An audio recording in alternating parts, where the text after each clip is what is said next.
ఆదిరెడ్డి వ్యూహమంటాడు, అదంటాడు, ఇదంటాడు. చివరికి తుస్సుమనిపిస్తాడు. ఆటలో గెలవడానికి వ్యూహం ఎంత ముఖ్యమో, వ్యూహాలు ఎక్కువైపోయినా ఎంత ప్రమాదమన్నది బిగ్ బాస్ సీజన్ 6లో ఆదిరెడ్డిని చూస్తే అర్థమైపోయింది. ఏదో చెప్పాలనుకుంటాడు, ఇంకేదో చేస్తాడు. వ్యూహం రచిస్తాననుకుంటాడు, ప్రత్యర్థుల వ్యూహాలకు చిత్తవుతుంటాడు. చెప్పాల్సిన విషయాన్ని సూటిగా చెప్పకపోవడంతో ఆదిరెడ్డిని సోదిరెడ్డి అంటూ ట్రోల్ చేస్తున్నారు. బిగ్ బాస్ సీజన్ 6 అంతిమ పోరులోనూ ఆదిరెడ్డి ఇదే తీరు. మరో 2 రోజుల్లో world worst biggest reality show Bigg Boss season 6 ముగుస్తుంది. ఇంతకు ముందైతే వరల్డ్ బిగ్గెస్ట్ రియాలిటీ షో అనేవారు, కానీ ఈ సీజన్ కంపు అయిపోవడంతో వరెస్ట్ బిగ్గెస్ట్ రియాలిటీ షోగా మారింది. ఇదిలా ఉంటే బిగ్ బాస్ సీజన్ 6కు మరో 2 రోజుల్లో ఎండ్ కార్డ్ పడనుండగా హౌజ్లో ఉన్న ఫైనలిస్టులకు ఓట్ అప్పీల్ చేసుకునే అవకాశం కల్పించారు బిగ్ బాస్. దీనిలో భాగంగా ఎగ్ షాట్స్ అని టాస్క్ ఇచ్చారు. ఇందులో రేవంత్, శ్రీసత్య, శ్రీహాన్ పోటీ పడ్డారు.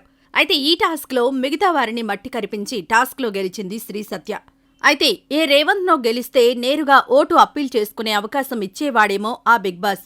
కానీ శ్రీసత్య గెలవడంతో ఏకాభిప్రాయం అంటూ చెత్త ప్రాసెస్ పెట్టాడు. ఈ సీజన్ మొత్తం ఇలా తగలడ్డానికి ఈ ఏకాభిప్రాయమే కారణం.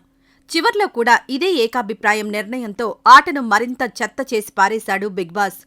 ఇక ఏకాభిప్రాయం అనేసరికి శ్రీహాన్ శ్రీసత్యకి సపోర్ట్ చేశాడు. ఆదిరెడ్డి రేవంత్కి సపోర్ట్ చేశాడు. మద్దతివ్వడం తప్పులేదు, కానీ ఇక్కడ ఆదిరెడ్డిచ్చిన క్లారిఫికేషన్ పరమ చెత్తగా ఉంది. విన్నింగ్కి దగ్గర ఉన్న వ్యక్తికి ఓట్ అప్పీల్ అవకాశమిస్తే బాగుంటుందని అన్నారు. దీంతో శ్రీసత్య కౌంటర్ మామూలుగా వెయ్యలేదు.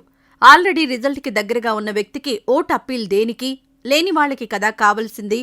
ఇక్కడ అందరూ గట్టిగానే ఆడారు, ఎవరూ తక్కువ కాదు అని చెప్పింది. దీంతో ఆదిరెడ్డి నీతో మాట్లాడి వేస్ట్, అతను నీకంటే గట్టిగా ఆడాడు అని అన్నాడు.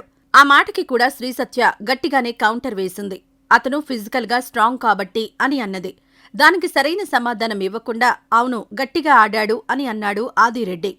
రివ్యూలలో మాత్రం బిగ్ బాస్ అంటే ఫిజికల్ గేమ్ కాదు, పర్సనాలిటీ షో అని చెప్పిన ఇతగాడు ఇప్పుడు ఫిజికల్ గేమ్లో గట్టిగా ఆడాడని రేవంత్కి సపోర్ట్ చేయడం ఏంటో మరి.